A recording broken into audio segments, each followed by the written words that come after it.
Chief Titus, welcome to WTBA. Thanks for joining us. Thanks for having me. Let's start with your background. So, how long have you been with the Gary Police Department? So I hired in with the city of Gary August 26th of 1992. So that works out to about 31 years and 2 months. So have you ever had to arrest a child, and how does that feel? So unfortunately, I've had to arrest children numerous times, especially as a patrol officer back in the 90s and also as a violent crimes investigator in the late 90s and throughout the 2000s. It it's seldom for me or for law enforcement that any arrest feels good. But what happens when we arrest or when I have arrested juveniles is that it's almost like you realize that there's an innocence that's being lost, that this is an opportunity for the next great inventor, the next great scientist, the next great doctor, whatever the profession may be, that may be stunted now. So, um, to answer your question more directly, it doesn't feel good to have to arrest children.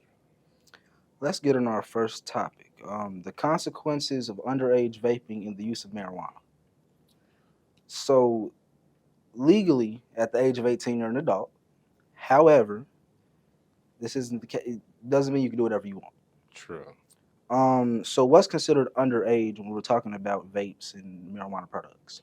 So for vaping in the state of Indiana, underage is anyone under 21. Um, of course, marijuana is illegal, no matter how old you are. A lot of people don't realize that. We think we reach 21 and the world is open to us and we can do whatever we want to. And you absolutely can, but that doesn't mean it's legal. So marijuana is still illegal in the state of Indiana. So there's not an age where you can legally smoke And when students are caught with the vape, it. at Thea Bowman, they're issued a citation and they have to go to court. Mm-hmm. If they're caught with marijuana, they're arrested. Mm-hmm. They're taken to jail. But this doesn't always solve the issue. So what happens to repeat offenders? If a repeat offender is fortunate, they will land with a judge that is forward thinking and has programs to help them with what may be an addiction. A lot of times for our young people who don't realize that their mind and their body is still developing, meaning they don't have full control of their capacities. So to introduce any type of foreign substance into a developing body is an issue and it's a gateway to addiction. So again, if you have a forward thinking judge or you land in a forward thinking courtroom that may have a drug court, where you get to participate in programs that can help you see that this is possibly an addiction and they can help you break that cycle of addiction. Um, but also for repeat offenders, it could mean jail sentencing.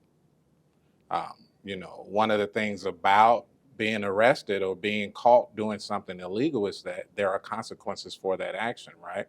No matter really what your age is. So what we have to do is more education with our young people, educating them toward the lens of the consequences of bad decisions.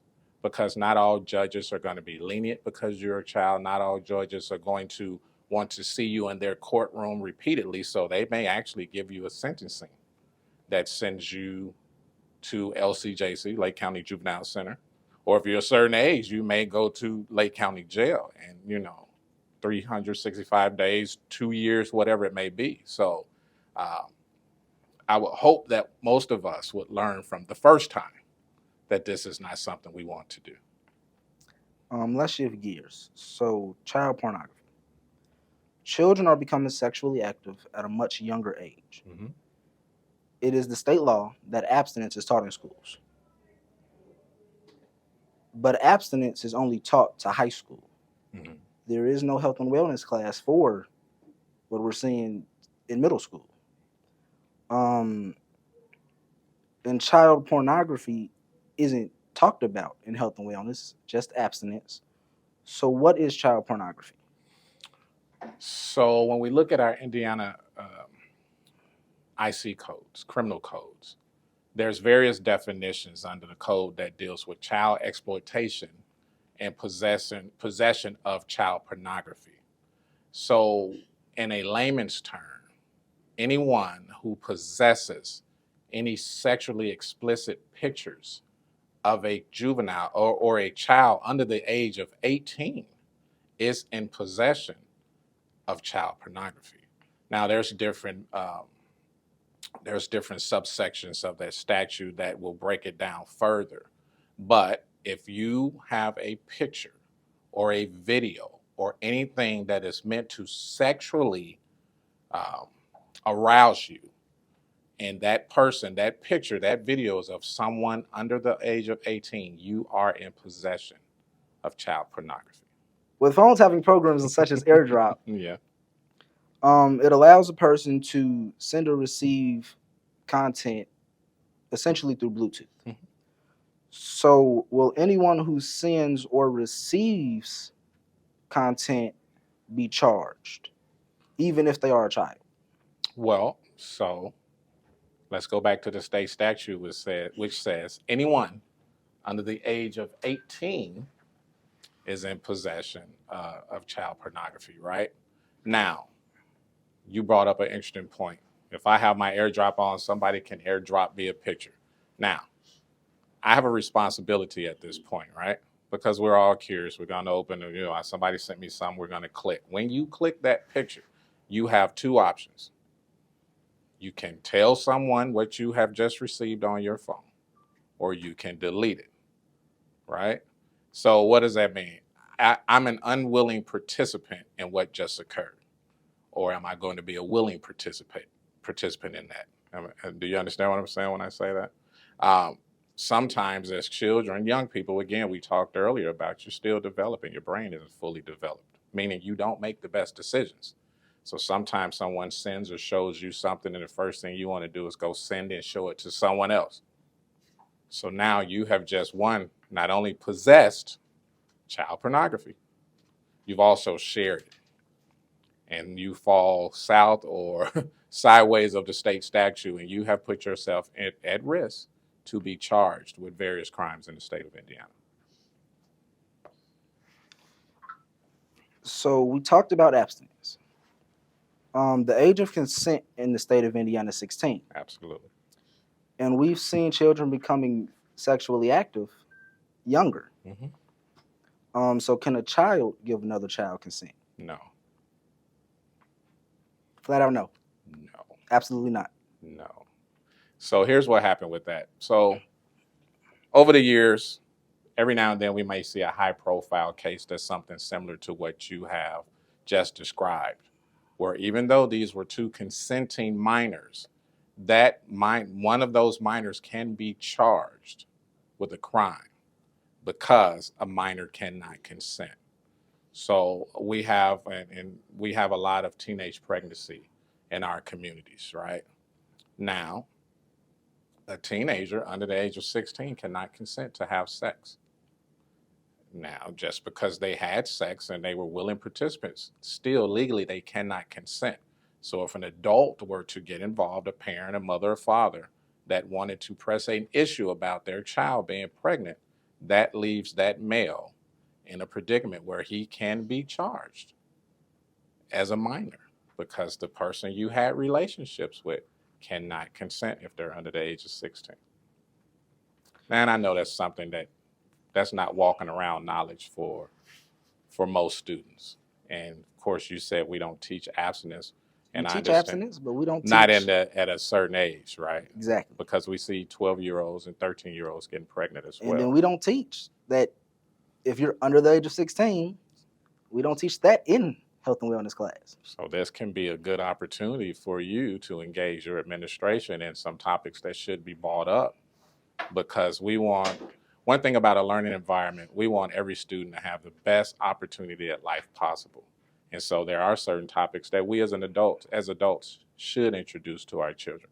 And we just have to leave the educators to figure that part out, because some of these topics are really touchy topics. Every parent doesn't want it left up to a school district to tell their child about sexual intercourse or all of these things. So Administrators and educators have to figure that part out for us. But maybe you could be the voice to bring it up so they can start. Let's talk about on campus versus off campus fighting. All right. Um, so we had a large number of fights in a short period of time. Okay. So can a student be arrested for fighting on campus? Absolutely. It's a simple answer. Um, Now, assault of a police officer, that's a felony. Okay. And assault of a school official is a felony. Okay. Can a student be arrested if they hit one of our resource officers or a staff member while they're fighting? Oh yeah, they should be. Absolutely. Your school resource officers are sworn state police officers. So now you have a battery on law enforcement charge. And we've also seen instances where parents will come to the school to fight, will see their child in the fight and help their child in the fight. So can a parent be arrested for aiding their child in the fight? Absolutely. And we're in basketball season. So as we're playing other schools, especially in Gary, we see fights. Now, one thing that Thea Bowman can pride herself on is that normally when we're at home, those fights are not Thea Bowman students. Okay. And we've also seen where students from other schools have come to Thea Bowman, dismissal mostly, to try to fight one of our students. Can non-students be arrested for fighting on school campus, and what would they be charged with? So for a non-student, you absolutely can be arrested, but an additional, you face additional charges: trespassing. You may have caused damage to school property, so there's criminal mischief. You may have caused a disruption of the school day, so now you have disorderly conduct. There could be vandalism. There's a number of charges in addition to the battery charge that you may receive from fighting another student. So you open yourself, and that's not only for non-students, that's for Thea Bowman students as well. It's not just the simple fact of you were involved in a fight and you may have battered someone. You may also have been disorderly. You may also have caused vandalism or damage in the school. So there's several charges that can potentially come from something that you deem to be just a simple fight. Again, you haven't fully developed your brain yet, so you're not making the best decisions. And you think this is just going to be something that we're going to settle.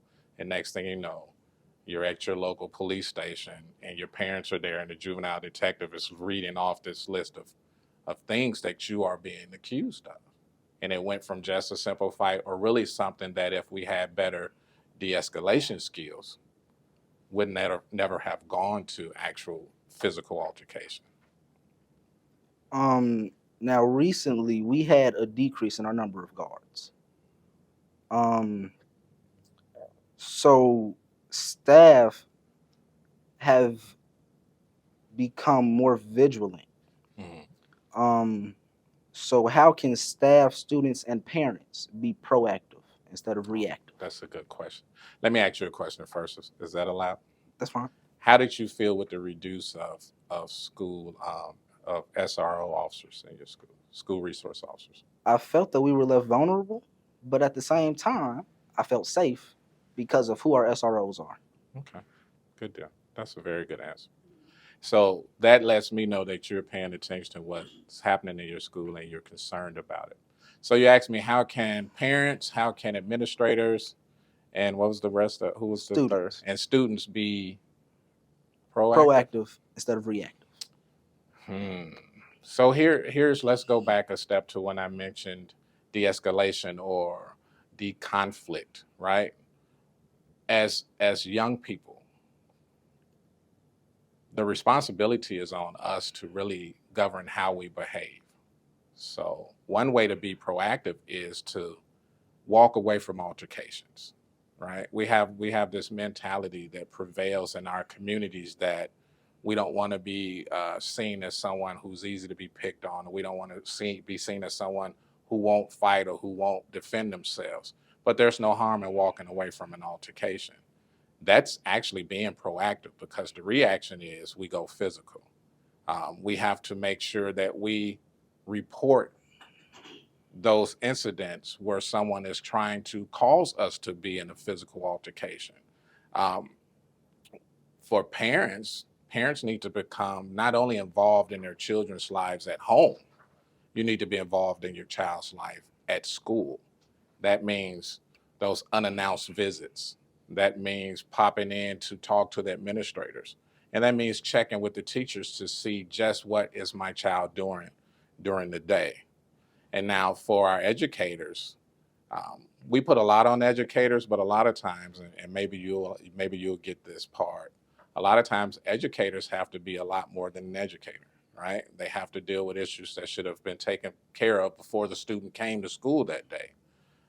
So educators' days are getting split. It's almost like a pie that's getting sliced way too many times, and that they are not afforded an ample amount of time to actually educate their students because they're dealing with so many other problems. But one thing for educators to be proactive is that they know the student that's in their class, meaning they see them almost every day for a certain block of the year.